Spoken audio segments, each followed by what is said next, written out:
हमारे पास इस वक्त सीधे सुरजीत सिंह राठौर जुड़ रहे हैं, फोन लाइन पर वो जुड़ रहे हैं हमारे साथ। उनकी तस्वीर हम दिखा सकते हैं जरा निकालकर अपने दर्शकों को।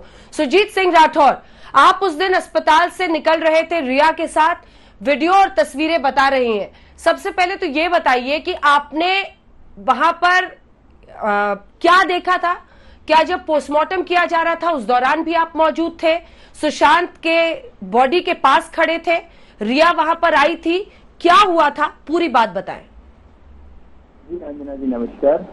थोड़ी सी मेरी तबीयत खराब थी जिस वजह से मैं नहीं आ पाया था कैमरे के सामने। जी अंजना जी, मैं जिस दिन वहाँ पे कोपरो हॉस्पिटल में गया था, पोस्टमार्टम हुआ नहीं हुआ वो मुझे आइडिया नहीं है। मैं जब वहाँ गया था तो हमारे दोस्त सूरज सिंह जी जो वहाँ मुझे मिले थे, उन्होंने मुझे कहा कि रिया चक्रवर्ती यहाँ आने वाली है और वो अंतिम संस्कार करना चाहती है। जब अंतिम संस्कार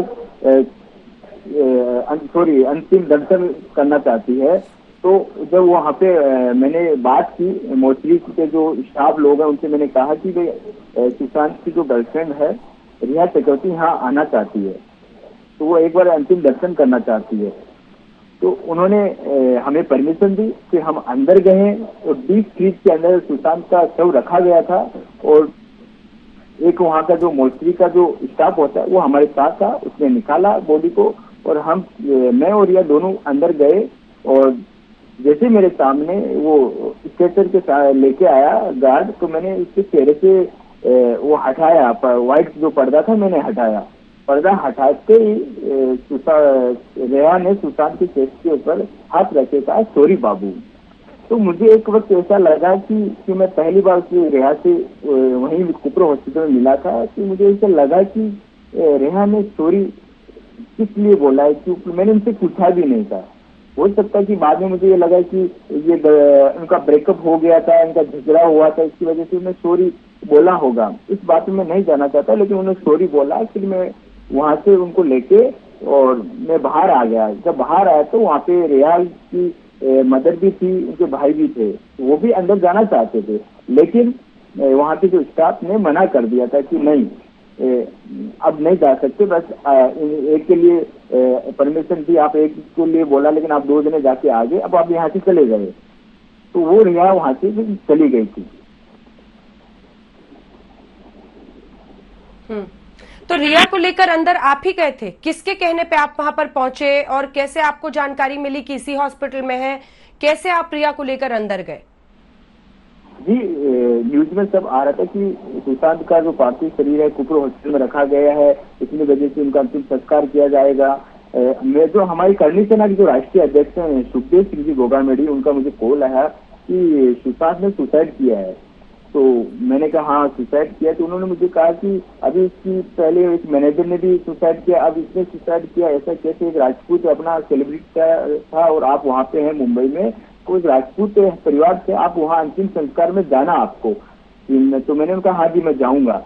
तो फिर मैं वहाँ गया हूँ। तो मेरी जो सुशांत के जो सचेरे भाई हैं वीरेश सिंह जी, शायद उनको याद नहीं होगा, लेकिन मैंने उनको फोन किया था सुबह 10-11 बजे के आसपास। मैंने खुद यहाँ से फोन किया था कि उसी दिन मेरी उनसे बात हुई थी। मैंने उनको बोला कि भैया मैं सुरजीत सिंह राठौर हूँ, फिल्म प्रोड्यूसर भी हूँ और करनी सेना का सदस्य भी हूँ। तो उन्होंने कहा हाँ जी हम आ रहे हैं, हमारी 11 बजे की फ्लाइट है और हम इतनी बजे यहाँ मुंबई पहुंचने वाले हैं। उसके बाद में कोपरो हॉस्पिटल चला गया, वहाँ पे कोई नहीं था, सिर्फ पुलिस मीडिया के अलावा कोई नहीं था, मैं अकेला वहाँ था।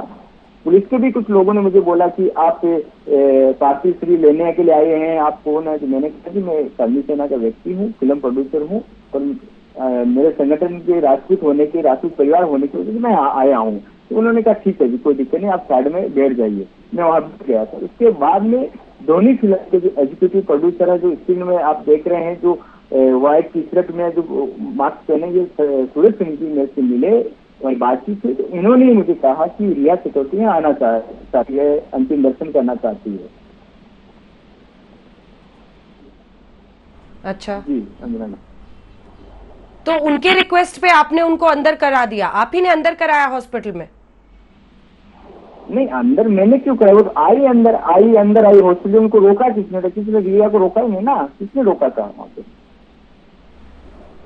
रिया चक्रवर्ती को किसी ने रोका ही नहीं, तो अपने आप वहाँ आई तो कोई है, वो किसी को आई है रोक टोक नहीं कर रहा था, क्योंकि फैमिली ने, मैं आपसे जी जी राठौर साहब, मैं आपसे इसलिए ये सवाल पूछ रही हूं क्योंकि फैमिली ने ये एलिगेशन लगाया अपने लॉयर के जरिए कि वहां पर मतलब जो कानून है उसको तोड़कर रिया को परमिशन दी गई थी अंदर पहुंचने की। पोस्टमार्टम में उनका रहना, जहां पर उनकी बॉडी पहुंची हुई थी, उसको वो लोग गैर कानूनी बता रहे हैं। इसलिए मैं आपसे पूछ रही हूँ कि वो कैसे पहुंची।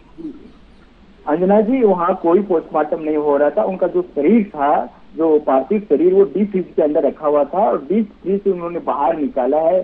जो मछली का जो व्यक्ति था, जो स्टाफ के लोग, उसने बाहर निकाला और बाहर निकाल के रखा मेरे सामने और मैंने खुद वो पर्दा हटाया था। वहाँ कोई रोक टोक नहीं थी।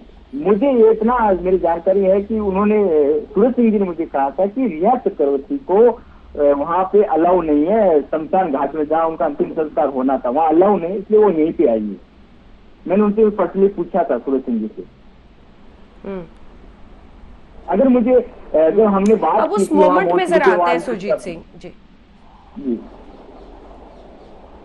जी जी बताइए। जी अंजना जी, अपनी बात बता लीजिए, फिर मैं पूछूंगी। जी जी जब मोचरी के जो स्टाफ थे उनसे मैंने बात की कि ये रिया चक्रवर्ती जी है जो सुशांत का अंतिम दर्शन करना चाहते हैं, तो उन्होंने हमें परमिशन दी। उन्होंने किससे बात के ऊपर जो, तो उनका लुकआउट है, हॉस्पिटल का जो स्टाफ था उनका लुकआउट है, उन्होंने हमें परमिशन दी। उनका स्टाफ अंदर गया, कौन से बीच में कौन से कहाँ रखा गया है तो वो मुझे तो पता नहीं था, या को पता नहीं था, किसी को पता तो नहीं था। वो सामने हमें लेके आए, दिखाया है। जब मैं अंदर गया तो उसका सुशांत का जो शरीर, पार्थिव शरीर को मैं जैसे पास में पहुंचा, मैंने पर्दा हटाया है। उसके चेहरे को जैसे मैंने देखा, मैं खुद नर्वस हो गया कि हंसता हुआ मुस्कुराता हुआ चेहरा कैसे सुसाइड कर सकता है। मैंने वहाँ उसके गर्दन के नीचे मास्क देखे, सब कुछ देखने के बाद मुझे लगा इसने सुसाइड नहीं किया, ये मर्डर है। तो रिया भी वहाँ पास में खड़ी, वो इमोशनल थी, उसने चेस्ट पे हाथ रखे, कहा सॉरी बाबू। तो मुझे थोड़ा सा लगा कि हाँ, ये रिया ऐसा क्यों बोल रही है। अब वो मुझे पता नहीं कि किस लिए बोला है, क्यों बोला है, लेकिन उसने सॉरी बाबू जरूर बोला वहां पे। फिर मैंने उसको पकड़ के बाहर लेके आया, और जो बाहर उनकी मदद थी, उनके भाई भी थे, सूरज सिंह भी थे, तो वो भी जाना चाह रहे थे, लेकिन स्टाफ के लोगों ने मना कर दिया कि नहीं आप नहीं जा सकते। फिर वो वहां से चले गए। उसके थोड़ी देर बाद में मैं वहां रुका कि बारिश बहुत ज्यादा थी। जी अंजना जी, क्या वहां पर परिवार के भी लोग सुशांत के मौजूद थे, जो उनकी बहन थी या अन्य लोग परिवार के मौजूद थे? नहीं, उनके परिवार के कोई सदस्य वहाँ मौजूद नहीं थे। वहाँ पे सुशांत के कोई फ्रेंड भी कोई मौजूद नहीं, हम ही थे वहाँ पे। जैसे रिया चक्रवर्ती वहाँ से निकलती है, आधा एक घंटे के जो समय था, उसके बाद में वहाँ संदीप सिंह जी आते हैं। संदीप सिंह वहाँ आने के बाद में मैं जब वो संदीप सिंह आता है, एक दिन की वो भाग दौड़ी कर रहा था, तो मैंने जनरली उनसे सूरज सिंह जी से पूछा। मैंने कहा सूरज सिंह जी ये कौन है, तो मैंने तो कभी देखा नहीं। तो बोला कि ये सुशांत का दोस्त है, संदीप सिंह है। तो मैंने कहा जी अच्छा। बोला ये मोदी जी जो फिल्म बनाई थी, तो उनके डायरेक्टर या प्रोड्यूसर मुझे बताया कि वो हैं। तो मैंने कहा ठीक है जी। तो मुझे भी लगा कि चलो एक फैमिली का बंदा है जो कर रहा है, भागा दौड़ी कर रहा है। और मैंने न्यूज में भी देखा कि वो उनकी जो सिस्टर, जो मितू जो दीदी है, उनको भी लेके जा रहे थे, मतलब किस प्रकार कोऑपरेट करे, तो मुझे लगा कि अच्छा बंदा है। थोड़ी देर बाद में जब मेरा इंट्रोड्यूस उनसे करवाया गया, संदीप सिंह मेरे साथ में खड़े थे, हम सैनिटाइज कर रहे थे। उन्होंने मुझे, संदीप सिंह ने खुद मुझे सैनिटाइज करवाया था, हम हाथ खड़े थे करवा रहे थे। सूरज सिंह जी ने बताया कि सूरज सिंह जी सुरजीत सिंह जी हैं, जयपुर से हैं, और करनी सेना के पदाधिकारी और अपने फिल्म इंडस्ट्री के प्रोड्यूसर भी हैं, ये एसएसआर फिल्म के प्रोड्यूसर है। तब उसको ऐसा एक शौक लगा कि पता नहीं क्या हुआ, फोन निकाला, वो तुरंत वहां से निकल गया था। जाने के बाद में वापस आया तो मैंने उनको ये भी कहा था, अच्छा। संदीप सिंह को, कि संदीप सिंह जी नीरज भैया यहीं आएंगे या उनकी फैमिली यहाँ आएगी या वहाँ पे डायरेक्ट शमशान घाट पे आएंगे। तो वो बंदा कुछ भी नहीं बोलता है। मुझे सिर्फ मीडिया के माध्यम से पता चलता है कि उनकी फैमिली वहाँ डायरेक्ट आएगी, क्योंकि मेरी जो मॉर्निंग में उनसे मैंने कॉल किया, डायरेक्टली मैंने कॉल किया नीरज जी को, मैंने पूछा, तो उसके बाद उनका फोन ऑफ था, तो मेरी बात हो नहीं पाई। मैं पर्सनली उनसे एक बार मिलना चाहता था। जैसे राष्ट्रीय अध्यक्ष जी ने मुझे कहा कि आप एक बार मिल के जरूर आना उनसे। संदीप सिंह फिर आके वहां जाने के अच्छा, बाद मुझे ये बताइए कि आप उस लम्हे में जरा वापस जाते हैं जी, जब रिया वहां पर मौजूद थी, आपने पर्दा हटाया, आप कह रहे हैं, और उसने चेहरा छूकर कहा, आई एम सॉरी बाबू। क्या हाव भाव थे? क्या बहुत ज्यादा मतलब जो भी आपने देखा हो, मैं कुछ आपकी सोच में ऐड नहीं करना चाहती हूँ, आपने जो देखा वो मोमेंट नरेट करके आपके मन में जो आया वो जरा अच्छे से हमारे दर्शकों को बताएं। जी देखिए, मैं अगर उस दौर में अगर मैं जाना चाहूंगा तो मैं वहाँ खड़ा था, रिया ने स्टेज पे हाथ रखा, इमोशनल थी, वो धक धक कर रहा था, मतलब कांप रही थी, और उसने ये कहा सॉरी बाबू। तो मुझे ऐसा लगा, मतलब सॉरी क्यों बोला? तो हो सकता है कि जब मैं बाहर आया, बाद में पता चला कि रिया का ब्रेकअप हो गया था, ये 8 तारीख से ब्लॉक कर रखा, तो मुझे लगा कि ये सोच रही कि अगर मैं यहाँ पे होती, अगर या उस पल में वहां पे होती, अगर ब्रेकअप नहीं हुआ होता तो शायद ये दिन मुझे देखना ना पड़ी, ये भी मैं सोच रहा था, हो सकता है। तो हो सकता है इसलिए उसने सॉरी बोला होगा। कोई शक आपके मन में किसी और से भी इंटरेक्ट करते हुए, जो अन्य लोग दिख रहे थे?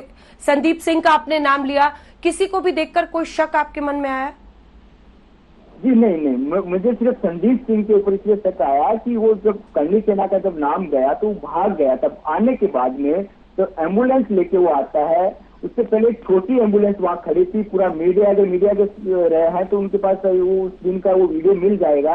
एक छोटी एम्बुलेंस आती है, जो मिनी होती है, वो गाड़ी आती है, वहाँ रुकती है, एकदम टच करके सीढ़ियों से बॉडी निकलती है। तो मैंने पूछा वहाँ पे, मैंने कहा ये बॉडी किसकी है? तो उन्होंने कहा कि ये दूसरी है। मैंने कहा सुशांत की नहीं, दूसरी बॉडी है।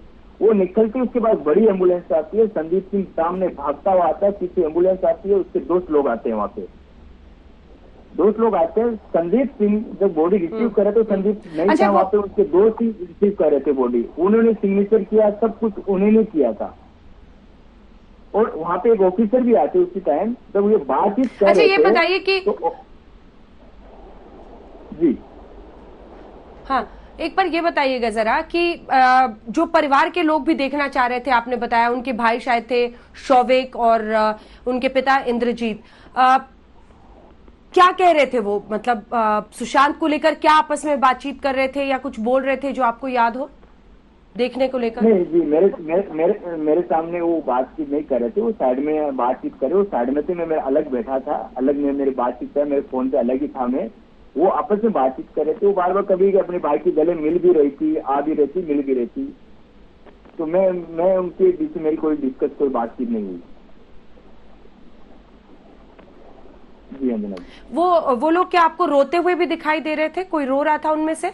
नहीं, वो कोई रोते हुए नहीं थे, सिर्फ रेहा इमोशनल थी, वो बार बार गले मिल रही थी, इमोशनल वो जरूर थी। उनके भाई और उनकी मदर नहीं, वो उनके तरफ कोई एक आंसू भी नहीं था जी,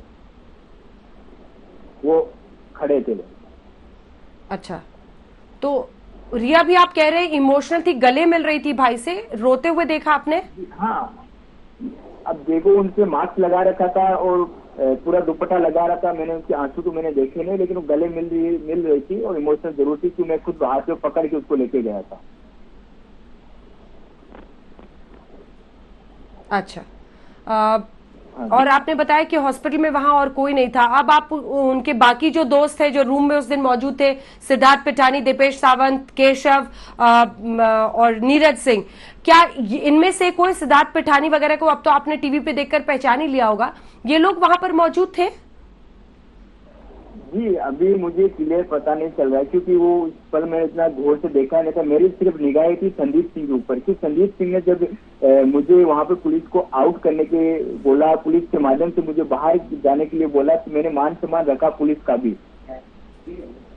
भी मान सम्मान मैंने रखा, और तो मैं वहां चला गया। तब मुझे शक हो गया था कि संदीप सिंह मुझे बाहर जाने के लिए क्यों बोल रहा है, क्योंकि पहले हम आराम से बात कर रहे थे, उसने मुझे सैनिटाइज दिया, मैंने सैनिटाइज लिया अपने हाथों में, हम बातचीत कर रहे। जब करनी सेना का जब नाम जाता है तो वो वहां से भाग जाता है, फिर ऑफिसर के माध्यम से मुझे बाहर निकालने के लिए बोलते कि आप यहाँ चले जाए। हम ऑफिसर मुझे कहते हैं हम क्राइम ब्रांच से हैं और हमें पूरा ये करना है, आप प्लीज यहाँ से चले जाए, आप वहाँ डायरेक्ट शमशान घाट के लिए बोलते। तो मैं वहां भी गया था, लेकिन वहां पे जब मैं पहुंचा बारिश बहुत ज्यादा थी, मैं रोड से उतर के जब जैसे मैंने पवन हंस में जो गेट है वहाँ एंट्री किया, तो वहाँ के जो गार्ड थे सुखता थे, मुझे रोका कि जी आप अंदर मत जाइए, आपका नाम नहीं है। वो डायरेक्ट मुझे पूछे आपका नाम नहीं है, तो मैंने कहा कि आप मेरा नाम भी नहीं जानते, आपको बोला सर आपका नाम नहीं, आपको आप प्लीज चले जाए चले जाए चले जाए। तो तभी मुझे शक हो गया, क्योंकि लिस्ट पूरा जो काम लिस्ट किसको बुलाना किसको नहीं बुलाना पूरा संदीप सिंह कर रहा था जी, पूरा ये पूरा मैनेजमेंट संदीप सिंह कर रहा था। चलिए एक आखिरी सवाल मैं जल्दी से आपसे ले लेती हूँ, आप जल्दी से सुजीत जी। देखिए बहुत सारी थ्योरीज आई थी कि वहां से बॉडी जब निकाली गई तो एक नहीं 2 बॉडीज थी, 2 एम्बुलेंस। एक बार आपसे जानना चाहते हैं कि क्या आप इतनी देर तक रुके थे कि आपने लोगों को निकलते हुए, बॉडी निकालते हुए देखा था वहां से, और कौन कौन साथ था उस समय? जी अंजना जी, मैं जब बॉडी जब बाहर निकली थी तो वहाँ कोई नहीं था, सिर्फ वो वहाँ मौजूद स्टाफ जो थे बॉडी निकालने, और वही डाल के वही लेके गए थे। अगर उनके कोई साथ रहता बॉडी के साथ तो मुझे लगता है कि यहाँ किसी अदर की बॉडी भी हो सकती है, लेकिन उनके कोई साथ नहीं था। उन्होंने जो 4 लोग थे वो उस बॉडी को एक को लेके आए थे, जो सेकंड बॉडी जो निकली थी छोटी एम्बुलेंस में, तो वो डाल के लेके चले गए थे। सुशांत की बॉडी से जब वो बाहर निकली उससे पहले मुझे वहां से हटा दिया गया था, पुलिस के मन में चला गया था, क्योंकि मैं 10:30 11 साढ़े 11 बजे वहां पहुंचा था, और सुशांत मेरे जैसे निकलने के 15-20 मिनट बाद में वहां से वो बॉडी लेके रवाना हो गए थे। ठीक है, बहुत बहुत धन्यवाद आपका।